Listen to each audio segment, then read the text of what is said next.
मैं Mohammad Hussain, piece party का प्रदेश महासचिव, और आज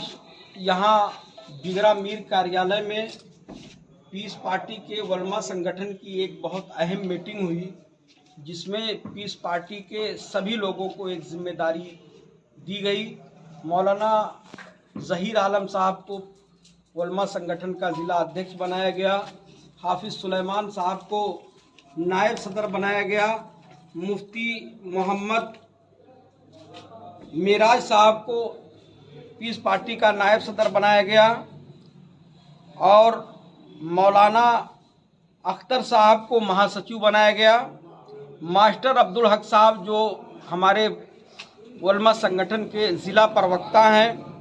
और तौसीफ साहब को सचिव बनाया गया, हाफिज इरशाद साहब को सचिव बनाया गया, और मोहम्मद हुसैन साहब जो हमारे वलमा संगठन के सचिव हैं, मौलाना अब्दुल हक साहब को सचिव बनाया गया है, नियाज साहब को भी सचिव बनाया गया है, हाफिज किताबुल्लाह साहब जो हमारे पार्टी के सदस्य हैं, हाफिज अख्तर हुसैन साहब ये भी सदस्य हैं, हाफिज शहजाद साहब को जो है वलमा संगठन का सदस्य बनाया गया है, और 313 विधानसभा खलीलाबाद से हज़रत मौलाना वसीउल्लाह साहब दामद बरकातुम को खलीलाबाद विधानसभा की जिम्मेदारी उनको सौंपी गई है, और वो जल्द ही अपनी कमेटी हमारे बीच में ला करके देंगे। और इसके अलावा बहुत सारे मसाइल पर यहाँ बैठ कर के गुफ्तगू हुई। मौलाना जहांगीर नईमी साहब का बहुत ही खूबसूरत बयान हुआ, मौलाना कलीमुल्लाह साहब की सदारत में ये बयान हुआ, और बहुत अच्छा हुआ, और सभी लोगों ने इकट्ठा होकर के एक आवाज़ होकर के मुल्क में महंगाई, बेरोज़गारी और इनके अलावा जो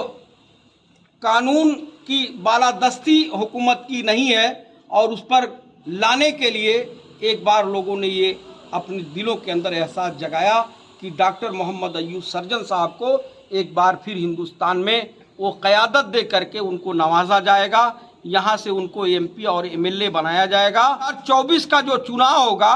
उस चुनाव में डॉक्टर मोहम्मद अय्यूब साहब 62 लोकसभा खलीलाबाद से यहाँ एमपी के उम्मीदवार होंगे, यहाँ पार्लियामेंट का चुनाव लड़ेंगे, और इसी लिए हम यहाँ खलीलाबाद की पूरे विधानसभाओं से लेकर के तीनों विधानसभा, चाहे वो हैसर हो, चाहे वो मेहदावल हो, चाहे वो खलीलाबाद हो, सभी पार्टी के वर्करों को जिम्मेदारी दे करके और जगह जगह लोगों की मीटिंगें करके और लोगों को एक हो करके और लोगों को 15 लोगों को मुत्तहिद हो करके 15 तारीख के प्रोग्राम जो डॉक्टर मोहम्मद अय्यूब सर्जन साहब खलीलाबाद में कर रहे हैं, भारी तादाद में लोगों को लेकर के हम वहाँ पहुँचेंगे। और सभी लोगों से इस टीवी चैनल के माध्यम से मैं सभी लोगों से ये अपील करता हूँ कि अपने सभी दोस्तों को एक साथ लेकर के खलीलाबाद के मैदान में 15 तारीख को वहाँ पहुँचे, डॉक्टर मोहम्मद अय्यूब सर्जन साहब के हाथों को कामयाब बनाएं और उनके इस प्रोग्राम को भी कामयाब बनाएं। जी धन्यवाद।